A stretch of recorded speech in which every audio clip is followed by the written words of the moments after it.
Olá, turma! Hoje a gente vai falar sobre crônica e crônica humorística. Vamos falar sobre as principais características do gênero crônica. Posteriormente, vamos falar do modelo de crônica específico, que é a crônica humorística, é o que a gente está estudando esse mês. E para começar, eu quero falar para vocês que a crônica é um gênero bem leve, são textos de linguagem simples, clara e objetiva, mas ela pode conter traços de subjetividade. Vocês podem associar a crônica com um texto literário, apesar de ser do tipo textual narrativo, né? E também com um gênero textual que está presente no meio jornalístico. Há muitas crônicas que são abordadas em veículos de informação, né? Em jornais, em revistas, mas a gente também encontra crônicas que são muito ao encontro do meio literário. A gente encontra crônicas de reflexão, crônicas que trazem temas mais subjetivos mesmo, né? Então, tenham em mente que quando vocês encontrar uma crônica, vocês têm que ver que ela pode vir de forma objetiva ou subjetiva. Só que o que predomina é a objetividade. Ou seja, a questão de ser bem claro, de ser direto, mas isso não impede que a crônica ela aborde temas que envolvam sentimentos, por exemplo. Há aquelas crônicas líricas, crônicas mais voltadas realmente para a literatura. Mas aqui a gente vai tratar da crônica de modo geral. Então, o que a crônica costuma representar são assuntos do dia a dia. Diversos assuntos, né? Não precisa ser um assunto, vamos dizer assim, relevante para a sociedade, assuntos como economia, assuntos como política, mas também pode abordar esse tipo de assunto, mas vai tratar mesmo de coisas do dia a dia. Há crônicas que são tão simples, elas são simples na verdade, apesar de serem bem construídas e bem gostosas de ler, né? Um gênero bem legal de se ler. A gente vê crônica que simplesmente o fato de eu ver alguém, eu já li uma crônica que eu acho que vocês talvez conheçam, que o fato de ver uma família numa cafeteria chamou a atenção do escritor e ele fez uma crônica falando sobre isso. Há crônicas também falando de um assunto, às vezes você vê uma reportagem, vê uma notícia, está tratando de um tema, então vou fazer uma crônica sobre isso. É como se você fosse escrever algum fato, algum acontecimento, alguma coisa trivial, comum do nosso dia a dia, de uma forma mais leve, né? Então, costuma ser leve, irônica às vezes e humorística. A gente vai ver a crônica humorística, né? Faz uso de poucos ou nenhum personagem, porque a crônica ela é um texto relativamente curto, né? Então, para ela ser uma coisa mais leve e fácil de compreender, é importante a gente ter poucos personagens, às vezes nenhum, quando você está tratando de uma coisa mais objetiva, né? É muito usado no jornalismo e eu trouxe alguns cronistas muito legais, que é o Machado de Assis. A gente conhece muito ele como um romancista, né? Alguém que escreve livros mais complexos, mas o Machado de Assis fez muitas crônicas e elas são muito boas, vale muito a pena ler.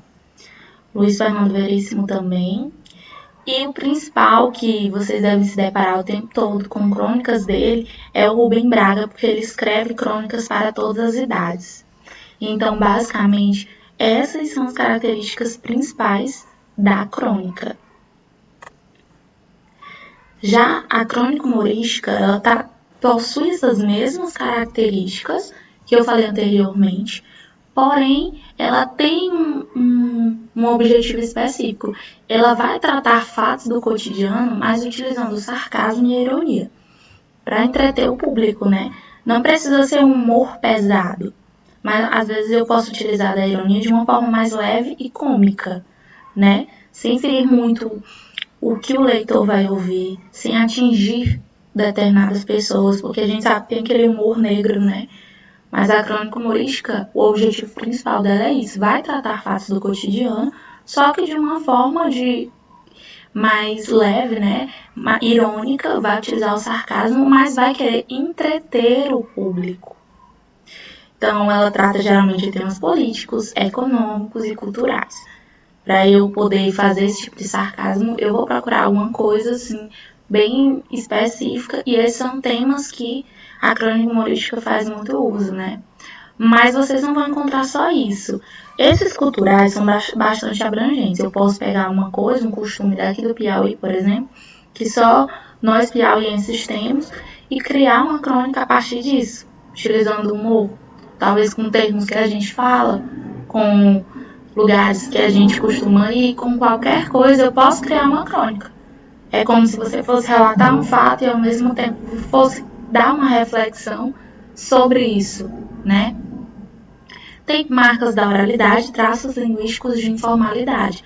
Então, a crônica ela não necessariamente vai seguir a norma padrão. Vocês podem utilizar marcas da oralidade, que são coisas do nosso dia a dia, não são assuntos do dia a dia, então cabe a nós inserir um pouco da nossa linguagem do dia a dia lá também, né? De fato que seja compreensível ao público. E uma coisa que a gente utiliza muito, vou falar um pouco para vocês aqui sobre as figuras de linguagem, elas são muito empregadas em vários textos, poema, poesia, textos narrativos, de modo geral. Não são utilizados tanto nos gêneros jornalísticos, mas acontece, né? Porque, assim, algumas figuras de linguagem geram redundância ou geram duplo sentido, ambiguidade. Então, geralmente são pouco utilizadas nas reportagens, nas notícias, nesses gêneros. Mas na crônica, em textos narrativos, em poema, poesia, é muito utilizado e enriquece muito seu texto. Então, figuras de linguagem é um tipo de recurso que a gente utiliza, né? E é um recurso linguístico. O primeiro e mais conhecido, eu acredito, seja a ironia. Então, a ironia, eu coloquei o exemplo, fale mais alto, lá da esquina não dá para ouvir.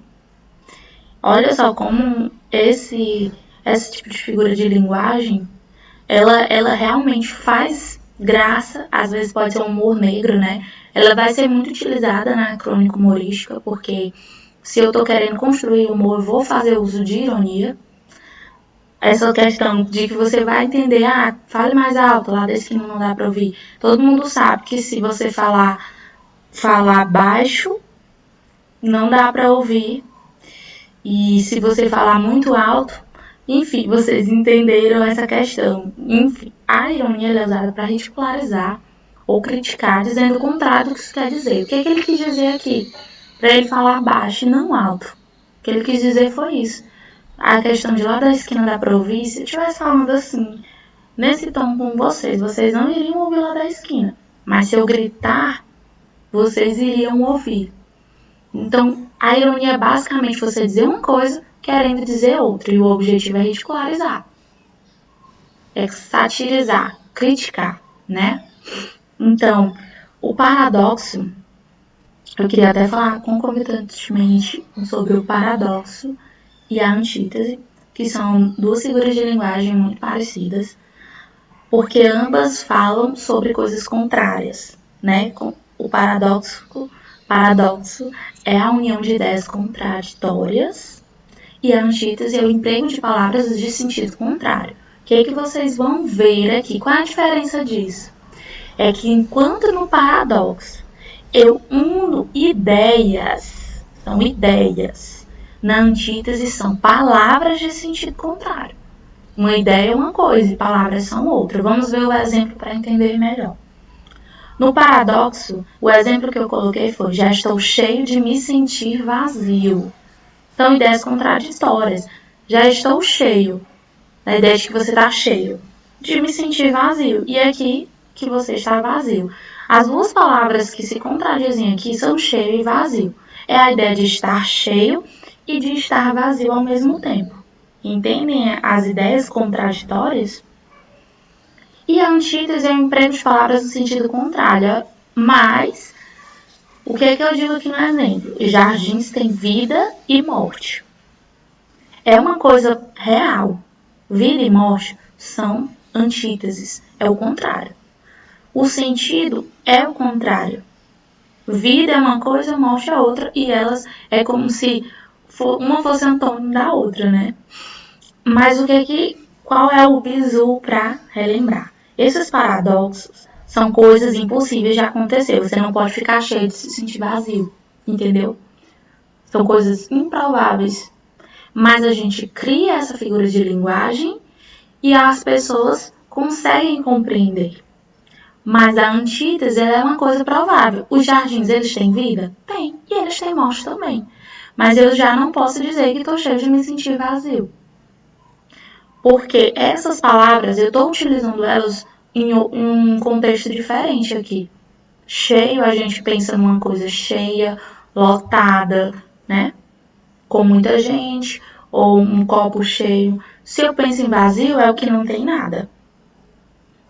Então, vocês entendem essa diferença? Paradoxo são ideias contraditórias e antítese são palavras no sentido contrário, né?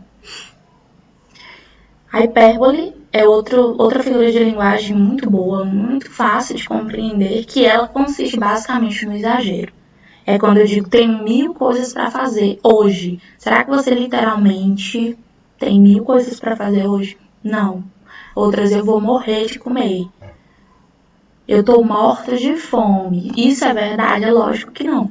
Mas a gente costuma exagerar.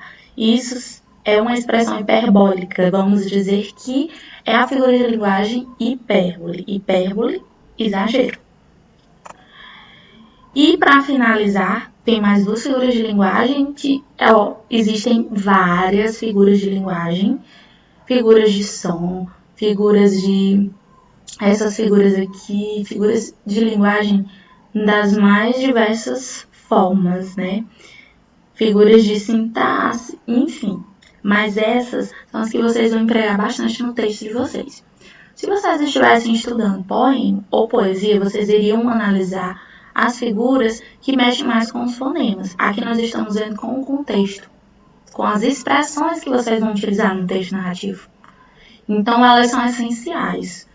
Aqui temos a prosopopeia, ou personificação, que consiste em atribuir características ou ações humanas a seres inanimados ou irracionais. Olha o exemplo, com a passagem da nuvem, a lua se tranquiliza. Olha só, a lua, ela não é um ser humano, mas eu atribuí uma ação humana a ela, que é se tranquilizar. Será que a lua fica tranquila? Bom, aí eu já não sei, né, porque, enfim, mas... O que a gente deduz é que a lua não pode se tranquilizar, porque a lua não é um ser humano, são características humanas, né? É como se eu estivesse personificando um objeto, seres. Isso acontece com outras coisas também. Eu posso utilizar outras coisas além de fenômenos, coisas da natureza, né? Enfim, há diferentes contextos em que eu posso utilizar isso. E ela possui esses 2 nomes. E o eufemismo é o contrário da hipérbole, que foi o que falei da hipérbole, que ela é um exagero. O eufemismo ele já busca suavizar uma palavra ou expressão. Quando, por exemplo, eu digo ele é desprovido de beleza, eu estou querendo dizer basicamente que ele é feio. Mas se eu disser ele é feio, vai soar mais grosseiro. Mas se eu quero suavizar, eu utilizo alguma palavra que não vai parecer tão agressiva. Quando você quer dizer uma notícia horrível, uma coisa muito pesada, uma coisa assim que você não se sente confortável em dizer, você pode utilizar dessa figura de linguagem que é o eufemismo, né? Quando você, por exemplo, tá num dia péssimo, eu não vou dizer, tô péssimo, esse dia tá horrível, pode dizer, esse dia não tá tão bom assim, né? Acaba suavizando. Apesar da gente saber que é uma figura de linguagem, é uma coisa que a gente utiliza muito, que é muito presente no nosso dia a dia, que a gente vai empregar nesses textos. Então, hoje a nossa aula foi sobre crônica, um breve resumo sobre crônica, de modo geral, um pouco sobre a crônica humorística e algumas figuras de linguagem que a gente pode empregar nesse texto. Até a nossa próxima aula.